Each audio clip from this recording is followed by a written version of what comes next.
Excellency, on behalf of the diplomatic protocol, I welcome you in Slovakia and wish you a pleasant stay. Selamat datang di Slovakia. Welcome.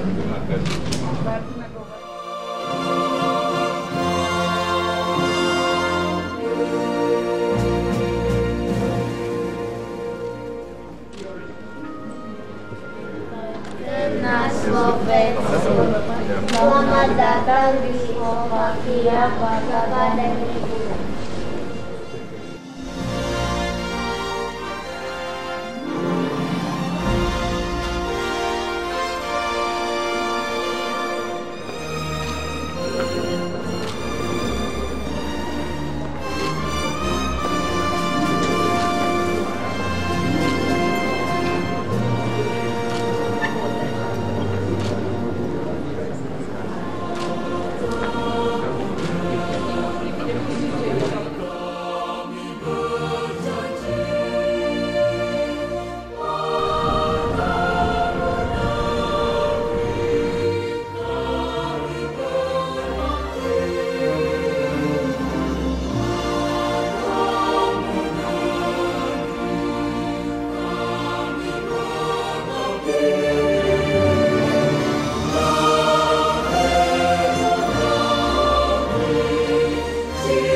Hadirin disilakan duduk kembali.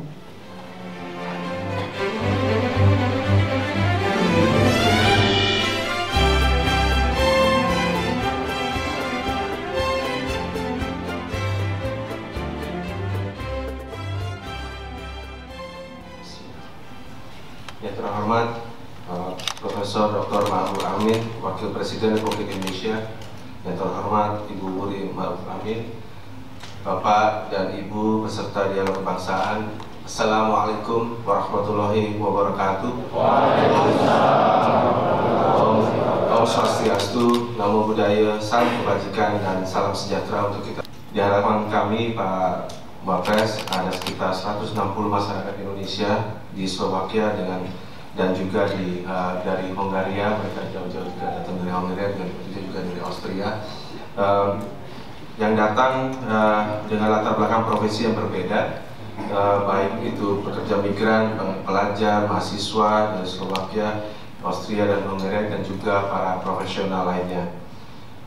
Sebagai informasi, pekerja imigran Indonesia di Slovakia saat ini mencapai sekitar 350 orang, yang sebelumnya hanya sekitar 100 orang di tahun 2021, meningkat hampir 300% dalam jangka waktu 1,5 tahun. Ini juga tentunya merupakan suatu kebahagiaan bagi kita semua. Kita bisa berbagi lowongan pekerjaan bagi teman-teman yang membutuhkannya di Indonesia. Tentunya kondisi ini mencerminkan bahwa Slovakia telah menjadi negara tujuan yang menarik bagi para PMI, dan saat ini para PMI di Slovakia bekerja pada sektor manufaktur seperti otomotif maupun sektor jasa seperti terapis dan perhotelan. Tanpa memperpanjang lebar, tentunya dalam kesempatan ini kami meyakini bahwa peserta sangat antusias untuk dapat mendengarkan oleh-oleh dari Indonesia dan dari Bapak Wakil Presiden. Untuk itu, sekali lagi kami mengucapkan terima kasih Bapak Wakil Presiden atas kehadirannya di Slovakia dan sekitar. Terima kasih. Wassalamualaikum warahmatullahi wabarakatuh.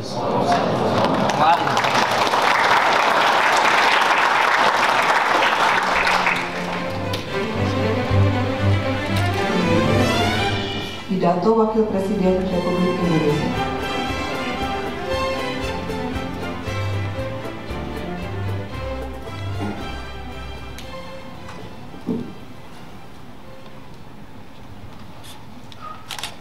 Assalamualaikum warahmatullahi wabarakatuh.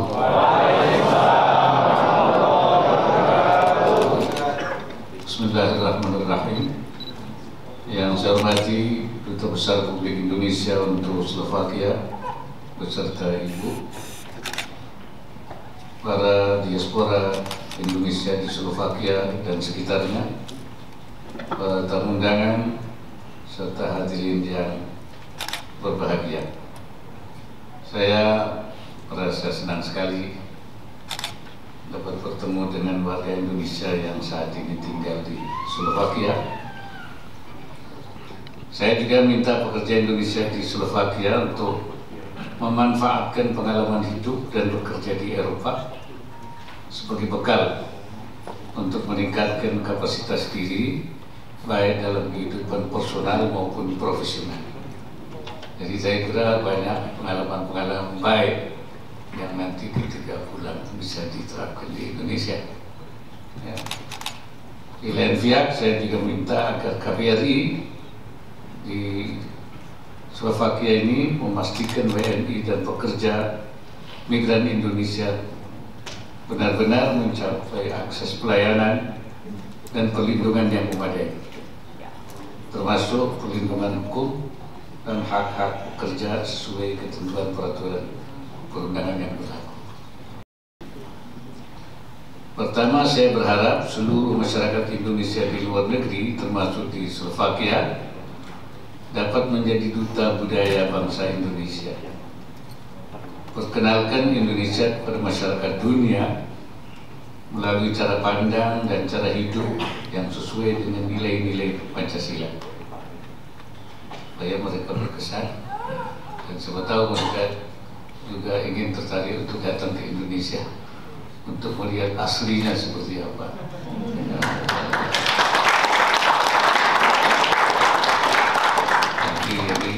Jadi duta wisata juga ya, sampai bekerja.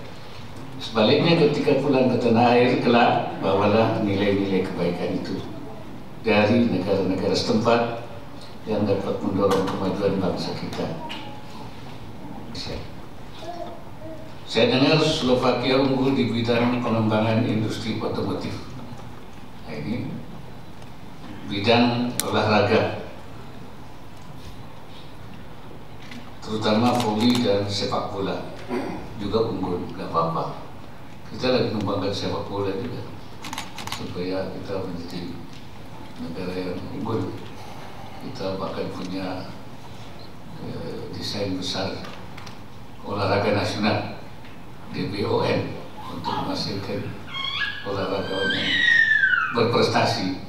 Kalau di sini ada hal-hal yang unggul, voli, bola, kita ambil, ya, kita pelajari, kita terapkan. Dan juga di bidang industri otomotif, kita sedang mengembangkan mobil listrik di Indonesia karena kita punya bahannya. Apapun keunggulan yang bisa dipelajari dan dibawa pulang untuk membawa kebaikan dan kemajuan bagi bangsa kita, saya minta untuk dipelajari. Kita ingin membangun bangsa yang besar, bangsa maju dan yang sejahtera. Ambil ilmunya, habiskan ilmunya Slovakia oleh Anda sekalian. Jangan disisakan, bawa saja.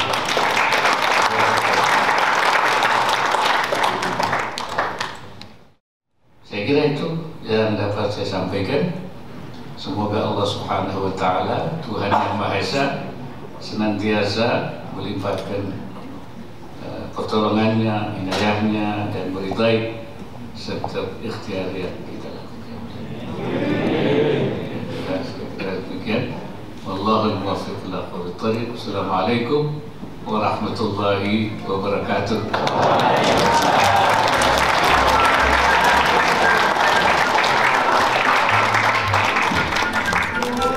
Dua, tiga.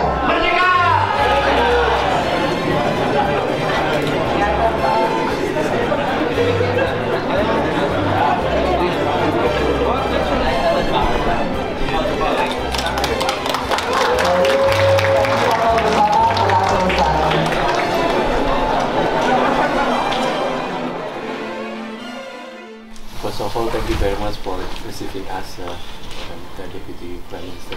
It is indeed a great pleasure for us to be here.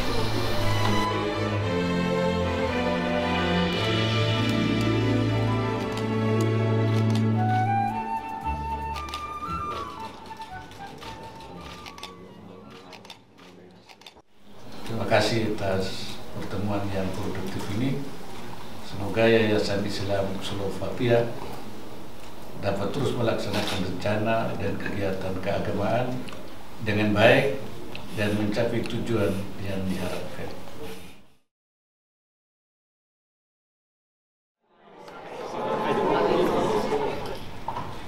At the same time, I have the utmost privilege to welcome the Vice President of the Republic of Indonesia as the keynote speaker at this auspicious interfaith dialogue in Bratislava today.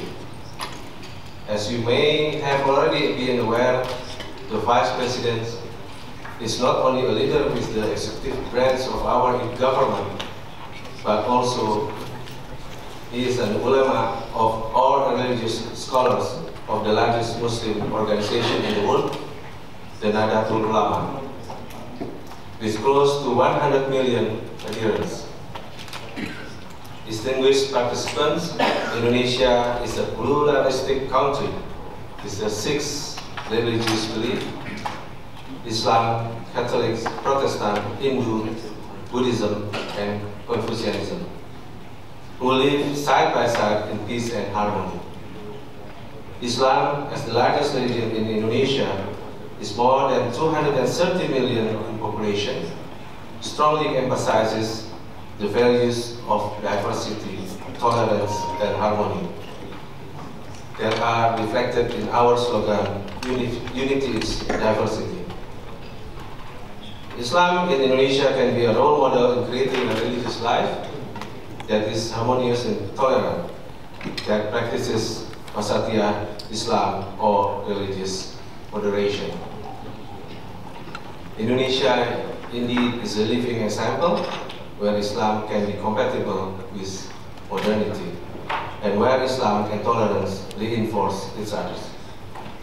Today, we are privileged for the opportunity to listen to the Vice President in delivering an enlightening presentation regarding peace, harmony, religious tolerance, and respect between religious communities. And also, we are very privileged to have another speakers who may also have another perspective on this interfaith dialogue. Therefore, I wish to thank you to Apostolic Nuncio, Monsignor Nicola Girasoli. I would like to also to thank you, Archbishop of Bratislava, and also our moderator, Dr. Pavlemus, for your support of this interfaith dialogue. Without further ado, I bid you a productive and fruitful interfaith dialogue. Wassalamualaikum warahmatullahi wabarakatuh.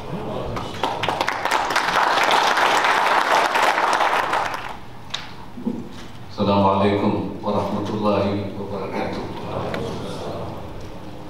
Selamat pagi, salam sejahtera bagi kita semua. Bismillahirrahmanirrahim. Yang saya hormati Uskup Agung Slovakia,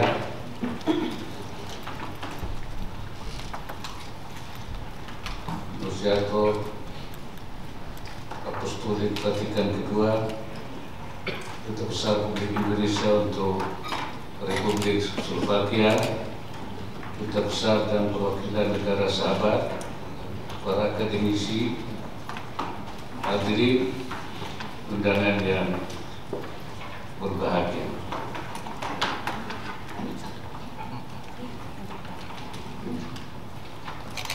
Puji syukur kehadirat Tuhan Yang Maha Esa, Allah Subhanahu wa Ta'ala, akan segala berkah yang diberikan kepada kita semua. Saya ucapkan terima kasih kepada Yang Mulia Uskup Agung Slovakia atas pertemuan ini, sehingga kita dapat berdiskusi tentang penguatan dialog lintas agama dalam rangka berkontribusi kepada perdamaian dunia. Saya ingin sampaikan bahwa kunjungan saya ke Slovakia kali ini adalah untuk pertama kali sebagai Wakil Presiden Republik Indonesia. Saya berharap kunjungan ini akan mempererat hubungan antara kedua negara, utamanya di bidang kebudayaan dan kehidupan keagamaan. Yang mulia, kita menyaksikan dengan keprihatinan bahwa perdamaian dunia saat ini sedang mendapatkan ujian yang begitu berat. Menurut Indeks Perdamaian Global tahun 2023, konflik global semakin marak. Tahun 2008 ada 58 negara yang terlibat dalam konflik eksternal dan saat ini sudah menjadi 91 negara. Konsekuensinya, angka kematian akibat konflik global meningkat, termasuk korban sipil yang tidak bersalah, perempuan dan anak-anak.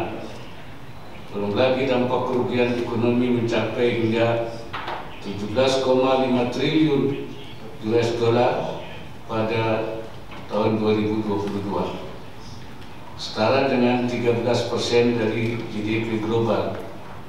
Ini menjadi bukti bahwa peperangan dan konflik hanya akan menciptakan penderitaan dan kemunduran. Di antara konflik-konflik yang masih terjadi, kekerasan atas nama agama dan juga kepercayaan juga meningkat. Saya yakin para pemimpin agama yang hadir di sini memiliki pandangan yang sama bahwa kekerasan berbasis agama dan kepercayaan tidak dapat diterima. Namun kita tidak boleh kehilangan harapan. Melalui perkembangan teknologi, kita dapat menyaksikan bagaimana rakyat di berbagai penjuru dunia berpihak pada perdamaian dan menyuarakan penolakan atas tragedi kemanusiaan. Umat manusia menginginkan perdamaian. Oleh sebab itu, para pemimpin dunia, pemuka agama, kelompok intelektual, dan kelompok masyarakat sipil mesti bekerja sama dan melakukan upaya terbaik di dalam mewujudkan perdamaian dan mengurangi konflik di dunia. Hadirin yang saya hormati, salah satu upaya yang dapat dilakukan oleh para tokoh agama dan kaum intelektual dalam mewujudkan dunia yang damai dan sejahtera adalah dengan melaksanakan dialog lintas agama. Dalam konteks ini saya mengutip pendapat filsuf Jerman Hans Kuhn yang mengatakan bahwa tidak ada perdamaian antara bangsa-bangsa tanpa perdamaian antar pemeluk agama. Tidak ada perdamaian antar agama tanpa dialog lintas agama. Tidak ada dialog lintas agama tanpa investigasi terhadap fondasi agama-agama. Dalam dialog lintas agama dan budaya, para pemuka agama dan kaum intelektual juga memberikan perhatian kepada masalah-masalah yang menjadi kepentingan peradaban dan kemanusiaan.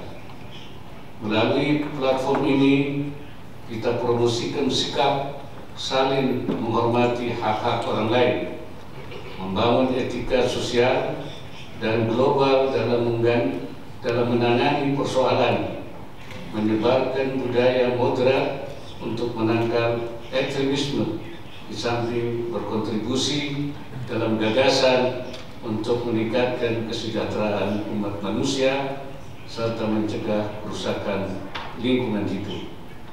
Dalam konteks Islam, dialog untuk perdamaian merupakan satu keniscayaan sejalan dengan misi Islam sebagai rahmatan lil alamin yang disebut dalam Al-Quran, rahmat bagi seluruh.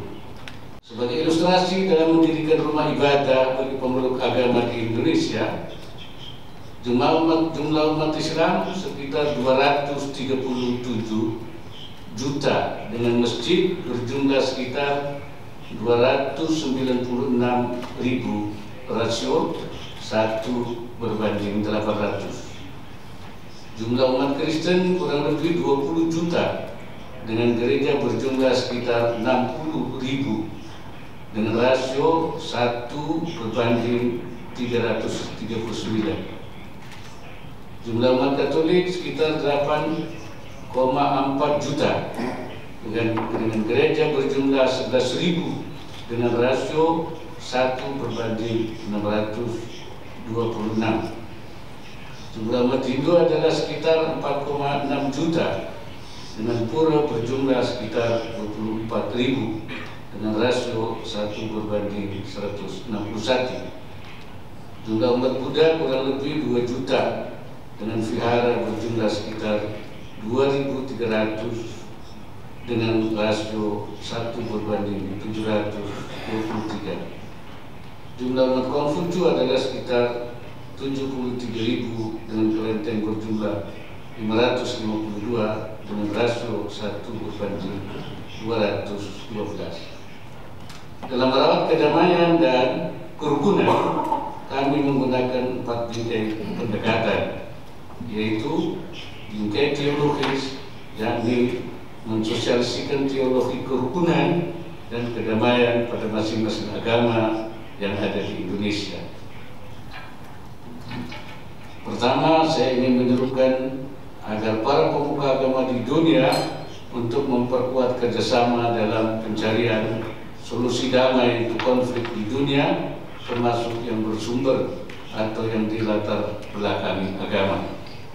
Dialog lintas pemeluk agama merupakan panggilan penting kemanusiaan bagi upaya memenuhi kebutuhan dasar manusia yang menginginkan hidup damai, aman, dan sejahtera terlepas dari keyakinan dan agamanya.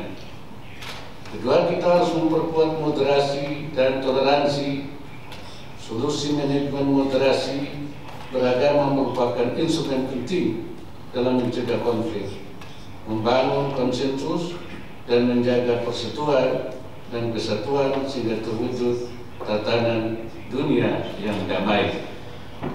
Yang ketiga, untuk menguatkan pemahaman budaya dan pemahaman lintas agama, saya mengajak dibentuknya satu platform kerjasama antara Indonesia dan Slovakia, antara lain berupa pertukaran saling kunjung pemimpin agama Indonesia dan Slovakia, dan saya yakin ada banyak gagasan dan pengalaman yang dapat dibagi antara Indonesia dan Slovakia dalam rangka memperkuat moderasi dan toleransi antar umat manusia di dunia.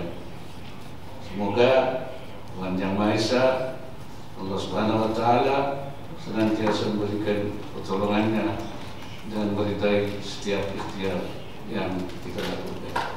Terima kasih. Assalamualaikum warahmatullahi wabarakatuh.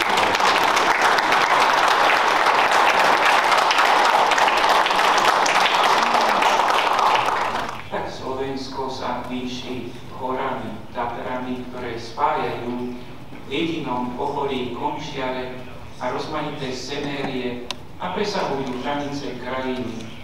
A v kráse spájajú rozličné národnosti i národy.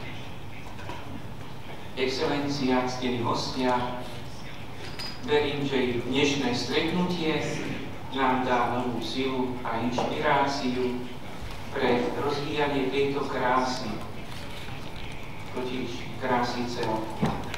Vyžaduje si to trpezlivosť, vyžaduje si to námahu, odvahu a zdieľanie, vyžaduje si to elán a tvorivosť, ale je to ľudské dielo, ktorému nemôže málo. Ďakujem za pozornosť. Saudara-saudara, selamat siang. Saya dikirimkan berbicara sedikit bahasa Indonesia. Indeed, dear friends, Your Excellencies, I'm very honored and also full of joy to be here today because I have indeed a special link and a special love for Indonesia. Because as been mentioned by His Excellency the Ambassador of Indonesia here to Slovakia, and also by the speaker, the moderator, that for you, Your Excellency, this is the first time that you are visiting this region. And I also would like to tell you that why Indonesia is a special place in my heart, because in my youth, Indonesia has been the first country that I visit outside Europe. So that's really a special link, and I had the opportunity to visit all the country, you know, from Kalimantan to Java, from Irian Java to Sumatra, all the islands, and especially, of course, I was several times in the region of Flores, and there were, of course, the Christian and the Catholic minority are present. Anyway, when I see Indonesia, I see like Indonesia like a huge garden where different plants, you know, they can harmonize and they grow all together, you know. Of course, with their own identity, but with respect, because the reciprocal respect means really to work together in the values that really can make us also more and promote more unity, respect, and the diversity. So thank you for this occasion, and indeed, I repeat, my intervention today is really is an intervention which really is linked with my beautiful memories of Jakarta and of course of all Indonesia. But indeed, I still really strongly believe that this Pancasila, that you recognize in your constitution, is something that can really guide also our constitutions, I would say, in Europe, because this is what really can create harmony, respect, and unity. Terima kasih.